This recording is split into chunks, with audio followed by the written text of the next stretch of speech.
Hello and welcome to an exclusive SkaredCast video. I am Skari, your grateful host, and this is a quick form battle report. I hope you enjoy it, and if you like the content, let me know and I will try and do more of these. So, enjoy this exclusive for the Patreons and Hostile Galaxy. Let's begin. A dark kid. The Phaeus system houses the planet Aviocus, once a garden, lush paradise of the Ynnari race of old. Now a barren wasteland that is located in the Nihilus Imperium, the Dark Imperium, near Baal itself. Here we find our protagonists and antagonists, as Brother Corbulo leads a patrol of dedicated blood angels in search of a clue, in search of answers, for he has heard, has felt a cachet of information that could lead to the cure for what befalls all blood angels. Meanwhile, Yvraine, prophet of Ynnari, leads a band of drukhari reborn, to which she has converted Archon Skari himself. They have converged on a psychic stimulus, the planet itself calling for aid as the Blood Angels make planetfall. Blood Angels searching for hidden information, drukhari defending a planet of the old times. Who will prevail? Let's take a look at the armies, take a look at the mission, and begin. And here we have 60 power level of Ynnari. This is straight Ynnari. It's a single patrol detachment. We have Yvraine herself, Cat Lady. She has Smite. She has Word of the Phoenix, and she has also got Shield of Ynnari. Then we have the reborn Skari with his blast pistol and huskblade. He will be the warlord, however, and as he's leading this mini expedition, and he will have the Warden of Souls warlord trait. So when he's benefiting from soul burst actions, he gets +1 attack and +1 strength, and his relic is indeed the Hungering Blade. So it is a melee weapon that gives +3 strength. It is -3 AP. It's 2 damage, and for every roll of a 6 to wound, unmodified, it does a mortal wound in addition to any damage as well. So those are the HQs of the patrol. Then we have the Incubi as an elite choice. That's 5 Incubis with a Clavex, and a Beastmaster, which unlocks 4 Chimeras, so 2 units of Chimera, and 6 Raised Wing Flocks as screening scouting units. They're the puppies that were sniffing out what we're looking for. Then in the troop slots, we have 10 Cabalite Warriors with a Power Sword, Blaster, and Splinter Cannon in a Raider with Splinter Axe and a Disintegrator Cannon. And then we have 8 Witches with a Shardnet and Impaler in another Raider with a Disintegrator Cannon. In the fast stack choice, we have 10 Hellions with a Phantasm Grenade Launcher. We also have a Venom that the Incubi are going to be going in, and 10 Scourge with 4 AY Blasters. And that is about a little over 1,000 points. It is 60 power level. Greg, what have you brought? The Blood Angels are searching this barren wasteland, and they have brought a very elite strike team, a patrol, ready to search. All right, as you have, I have 60 power level. This of Blood Angels. So we are led by Captain here. He's in Terminal armor with a pair of lightning claws. Secondary HQ is Brother Corbulo himself. The mission here is Brother Corbulo has found out that there is an Archaeotech relic that may glean some information about the Flaw. And he is, as everyone who knows Blood Angels knows, that Brother Corbulo is looking for a cure for the Flaw. So he is sending out a patrol, which will be these guys here, my tactical Marines, led by Brother Sergeant Ragel.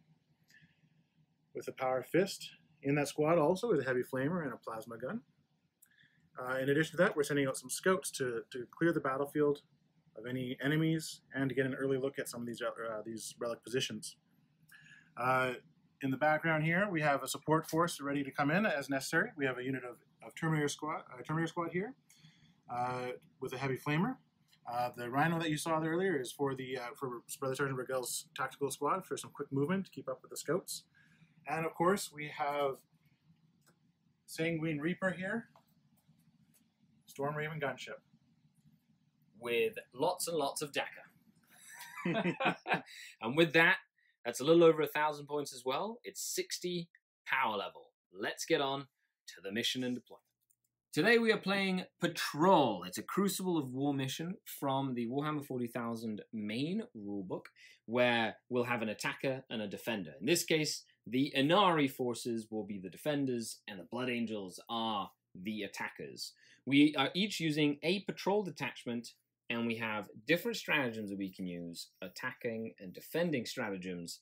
And the aim of the mission is kill points. You get 1 point for every enemy unit you have destroyed. Now we have added an additional mission to this as well. To spice things up, we have decided to use the old Archaeotech excavation mission from Rogue Trader tournaments back in the day, in which case we will have 6 objective markers on the battlefield, and we will be trying to inspect them. And on a 5 or 6, a unit inspecting an objective marker will find the Archaeotech, and the rest of the objectives are duds. If you fail, though, you could set off a booby trap that might explode in your face, or that will explode in your face. And taking the excavation will be 4 points at the end of the game. Deployment. I am the defender, so I got to deploy first. I put a Beast Pack Master down with +2 leadership, and 10 Cabalite Warriors in a Raider with a Blaster and a Splinter Cannon. They are ready to essentially take the fight to the enemy. The Space Marines pick 3 units, a unit of Scouts, a unit of Tactical Marines, and a Rhino. They split the Scouts into 2 units, so Sniper Rifles on the hill, Bolters and Heavy Bolter near the cache that could be the Archaeotech that they have been looking for, as well as the Rhino itself filled with 10 Tactical Marines and the Flamer, and a Sergeant who might have heroism built in his DNA, but we shall know more as time progresses. After this, we roll a dice to see who goes first. And that's pretty much the be-all, end-all, because whoever goes first wins. No, I'm just kidding. I'm joking. And then reserves will come in as in the times of yore. So at the start of the second turn, you roll on a 4+, your reserves. Oh, the attackers get it on 3s, the defenders get it on 4s. Interesting. I'm backwards. Defenders are 3s, attackers are 4s. Interesting. Okay. So I guess it's because the stratagems are different, so you can like help it out. Cool. So I'm defending, so I get mine a little bit better. Then again, it makes sense because Dark Eldar / Ynnari are a little bit faster to react to changing battlefield conditions. And it is your home planet. And it is a planet of the old Eldari race. Okay, so roll off. I rolled a Mountain, which is a 6. Thank you, Mountain from Mini Wargaming. And Greg, have a fantastic game, sir. Let's do this. Let's do this. I will choose to go first. I guess I go first. And let's begin. On to Drukhari turn 1. Not much to do in a patrol, as the violence will escalate. Decided to try and target these scouts with sniper rifles, as I knew that they were going to be the ones that could kill my characters, like Ivrain and my Beast Pack Master. The Beast Pack Master especially was very important, because he keeps the beasts around, giving them their leadership. The first turn, the Drukhari Ynnari Reborn, right? The Drukhari Reborn have decided to seize the initiative, and the Raider that was full of Cabalite Warriors moved up close to this objective right here, which could be an Archaeotech. But they decided to, instead of trying to take that, shoot at the sniper scouts that were on the hill they could sense. something was afoot. With a hail of splinter fire, blaster fire, and disintegrator fire, only 3 scouts fell to the ground thanks to their camo cloaks. Ah, they're still alive, though. And so now this Beastmaster is talking to one of our NPCs over here, who could be an archaeotactic. He could have found something important. So I have to roll a dice. On a 6, he turns into the archaeotech. On a 1, he explodes and there's a booby trap. D3 mortal wounds. D3 mortal wounds for that. And on a 2 to 5, he just gets removed, and it could be the other one. If we don't find the architect, the last one to be found is the archaeotech. Okay, Do not roll a 6. is he the archaeotech? No. No, he is not. He is just an Eldar gunner that was scanning the surroundings, and he trods away as the Beast Pack Master goes, okay, on to the next one. Now we need a morale test for the Blood Angel Scouts. 4 and 3 is 7. 3, 7, they are okay. Is that where the sergeant is? Or is that where the sergeant is? Sergeant's over here. Okay, so they leadership 8 sergeants right here. Just. They held firm. Tough. They are tough. They are blood angels. They are the angels of death. And now we move on to the Blood Angel's first turn. Blood Angel, turn 1. Saw the Blood Angels react to the drukhari aggression. The snipers tried to take out the Beast Pack Master to no avail. The rest of the shooting focused on the drukhari skiff. Trying to take out mobility is paramount to stop the Dark Eldar from taking over the entirety of the battlefield. The patrol has started off slowly, as expected. The snipers began the festivities by taking potshots at the Beastmaster. They got 2 wounds through out of 2 hits and a mortal wound. That would have been 3 saves. He passed 1 armor save, and he made both feel no pains. So he's alive with full wounds, which was crazy. The scouts loaded up hellfire shells and stayed still with their bolter drill to fire into this raider. The hellfire shell missed its mark, but the bolters did put 1 wound on the raider. Lo and behold, the tactical unit has moved up in their Rhino at full speed because there's 1 objective here and still 1 objective here. And the hunter-killer missile, as the vehicle was moving so quickly, missed its mark as well. So, the Blood Angel shooting not as efficient as the Emperor would have hoped. But let's move on to see if the scouts locate an archaeotech. They do not, but it doesn't blow up in their face. Close. It was close, though. With that, we move into the Drukhari Patrol, turn 2. The rest of the Ynnari reserves. I have to roll for each unit. And on a 3+ they arrive. They're on the board already in the Raider. So, the Scourge. Do they arrive? They do. The Incubi. Do they arrive? They do. The birds. They do. They heard the whistle. From the Beastmaster. That's right. The doggies. They do. Just watch if rain not show up. Yeah. The Hellions. They do. And I'm going to spend 1 command point. I'm not even going to roll for them. Okay. They're just going to come in. Because there's a stratagem I can use. I'm just going to roll for that. And then I'm just going to make everything come in. Let's do it. Let's swarm the puny Imperials. The Drukhari's entire reserve force arrived. This was both a blessing and a curse. I didn't have to wait on my reserves to come in. However, when you have to commit your force to the table, it means that your opponent can easily react to where you've put stuff and can put the best weapons in the best position to deal with your force. It's like knowing where your enemy's queen is all the time, being able to put something in her way if you're playing chess. End of Ynnari. It's weird to say Ynnari. I normally say Drukhari, but it's Ynnari. Ynnari Drukhari, turn 2. My entire army has shown up, which is a blessing and a curse. They all show up within 6 inches of the board edge here, which means that as the attackers show up, he's going to be able to shoot me, and he's going to know where my whole army is. Ivrain and Archon Skari are in that raider with the witches. I have 10 Hellions. I have 10 Scourge. I have the 6 birds, the 4 Chimera, the Beast Packmaster, the Incubi in their venom. The Cabalite Warriors, the reborn Cabalite Warriors, have gotten to base-to-base contact with that cache, and they blew apart the last 2 scouts that had their sniper rifles, while the blaster and disintegrator cannons from both raiders fired ineffectually at that rhino. So that rhino is completely okay. I need to name it. You have to name the rhino now. You do. Rhino Trackman. And then this venom fired into these scouts. Even with their shadow cloaks, he was able to kill 1 with very cool sniper fire, as the Incubi are in there looking for enemy to slay in hand-to-hand combat. With that, let's move on to see if that is an Archaeotech.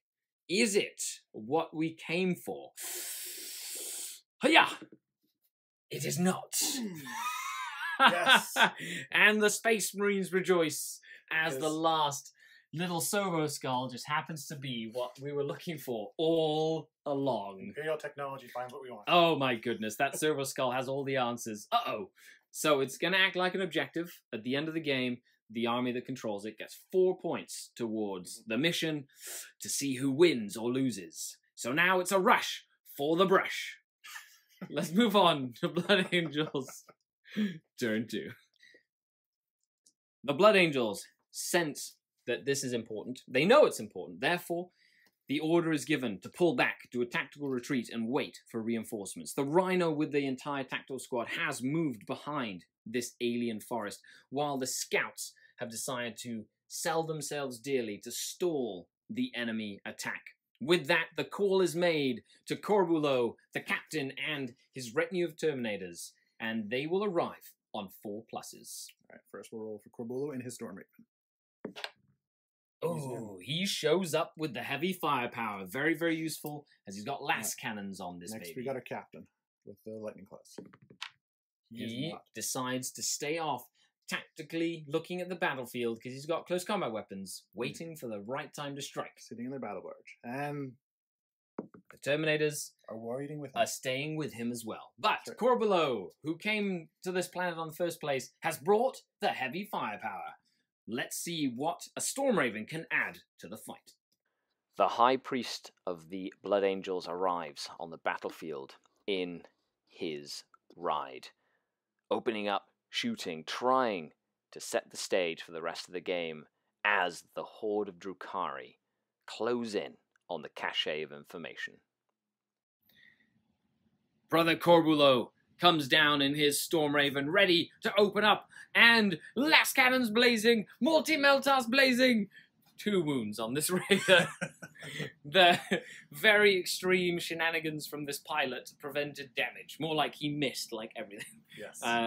Anyway, and then the bolters from the scouts and the heavy bolter put another wound. So it has suffered 3 wounds this turn, but we're moving on to turn 3. However, this is 4 points, which means I am forced to move up to here, and I have a lot of kill points that once the Terminators and the tactical squad arrive, could mean the difference between life and death.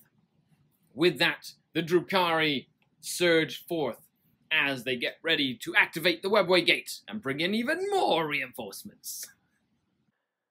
All bets were off now. Cat Lady and Skari decided to advance at full speed towards the Blood Angel position. I was able to use the scouts in the forest as sort of a leapfrogging position to get my incubi and some screening venoms further up the field. Ynnari turn 3. As the horde of Ynnari advances forth, we had the incubi hop out of their venom, move up, charge into the scouts, and cut them down in close combat. The venom had also charged in to soak up Overwatch, and the incubi killed them, so he was able to pile in and consolidate closer towards the enemy. In Psychic Phase, Cat Lady has a 6-inch bubble of all Ynnari units within 6 inches gain a 5+ invulnerable save, which is pretty cool. And then this raider moved up, and then combined shooting of that raider and the scourge that advanced shooting into the Storm Raven, it has 6 wounds remaining from my shooting phase. With that, we move into the 3rd turn for the Space Marines as the battle is about to begin in earnest. The Blood Angels are now getting ready to face the horde of the Ynnari. With movement and glory, will they be able to stem the tide and hope that their reserves arrive? Turn 3 for the Blood Angels, sensing the urgency of the situation.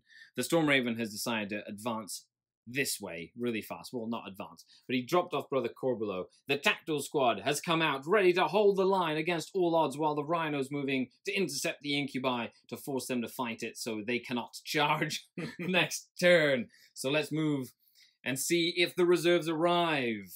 On a 4+, the captain has decided to show up. Will his retinue arrive with him? They do! Well planned and executed. The Blood Angels enter the fray. The captain and the Terminators arrive. This allows the Blood Angels to put up a fight and finally, hopefully, destroy some of the Ynnari that are bearing down upon them at full speed along the waves of the ether. End of the Blood Angel 3rd turn. For Sanguinius, they yelled as the Terminators materialized from their teleportarium. Really close. So, shooting, the Storm Raven finally blew up the Raider. The guys got out and got bolted and flamed to death by the Terminators. Then the Tactical Squad did finish off the last guy here with his heavy flamer and shot and did 2 wounds into that venom. And then other shooting killed 3 of the Incubi as well. So with that, the Clavex here is leadership 9. He's 2 wounds, but I did fail a lot of 2+ armor saves in the forest. Excellent. What, sorry? Excellent. Excellent. That's great. So now we're moving on to turn 4 for the Ynnari. Let's see, because it's now the battle for the objective. The Ynnari, 4th turn. Moving up, trying to do as much damage as possible. My target this turn was to take away their air superiority and eliminate the troops near the cache in order to be able to sweep in and take it from them. Drukhari, Ynnari. Haha, I caught myself. Ynnari turn 4. Sees the main Ynnari force strike hard at the heart of the Blood Angel attack.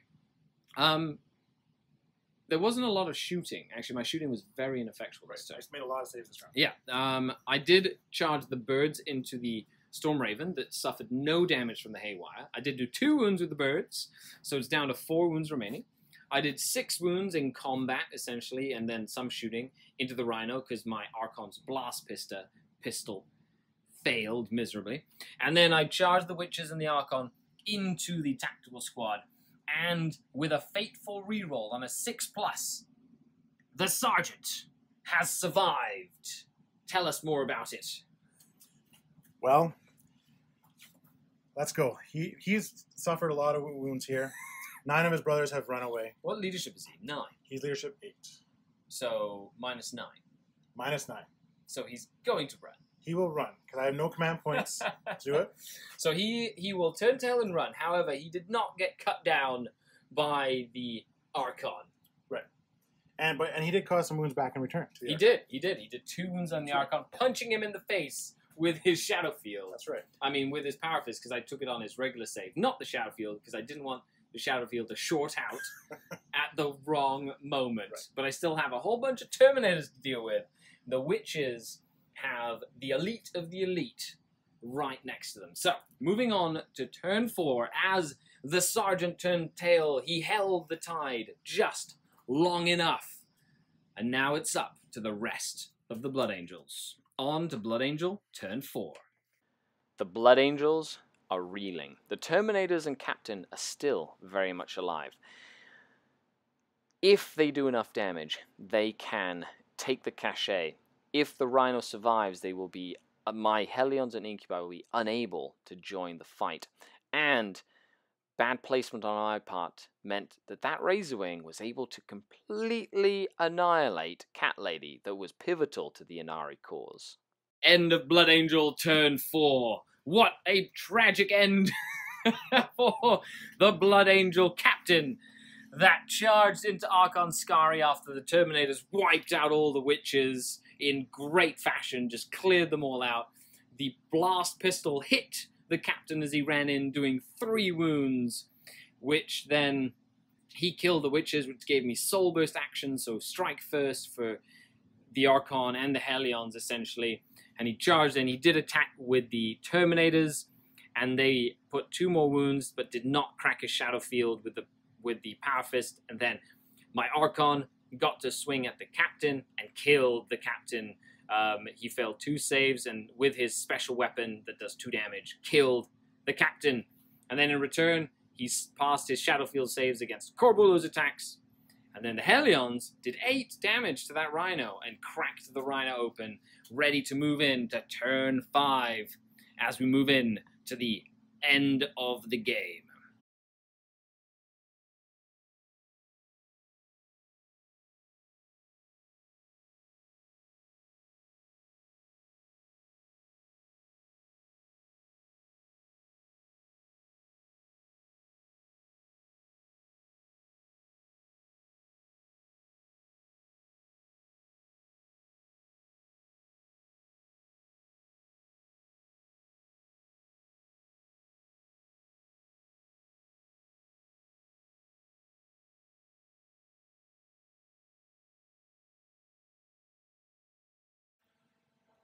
And we come down to the end of Drukhari turn 5. So, at the end, I did forget to say that the Stormraven did kill Cat Lady. Because I thought I was going to kill it. I got overconfident. And then it sniped Cat Lady with all its last cannons and multi-meltars. Actually, it was just the bolters that killed her. Bolters took it out. 24 bolter shots. Killed her dead. But in combat, the Incubi killed Corbulo.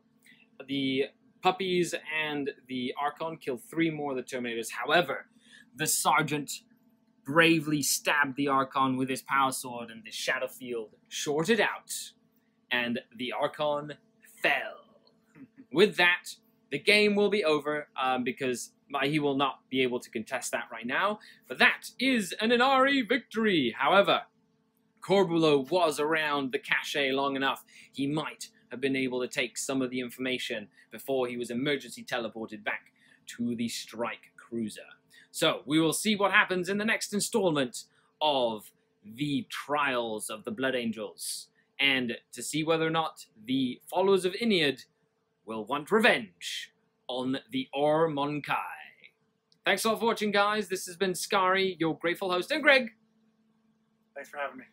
No problem. Have a great day and enjoy. If you like more, tell people about this battle report, and we'll catch you on the flip side. Goodbye.